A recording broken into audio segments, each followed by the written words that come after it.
We're talking about imparting blessing to your children and to every member of your household. There are some scriptural principles that we want to share with you, principles that we have shared in churches around the United States.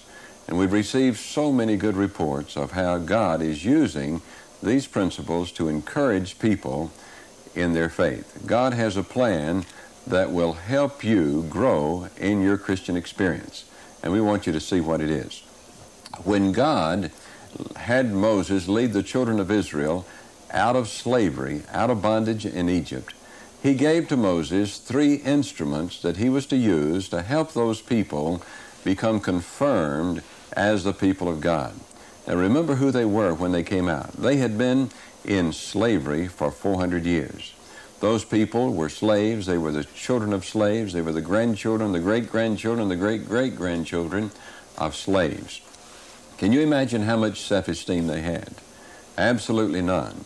And so God gave them then 3 instruments to help to confirm them and establish them as a people that he could call my people, a people that he could love, a people that he could form into a mighty nation, just as he did with the nation of Israel.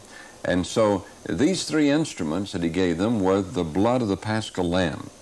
Through the blood of the Paschal Lamb placed on the doorpost of their homes, the death angel passed over them, and they were set free from bondage in Egypt. They were delivered out into the wilderness.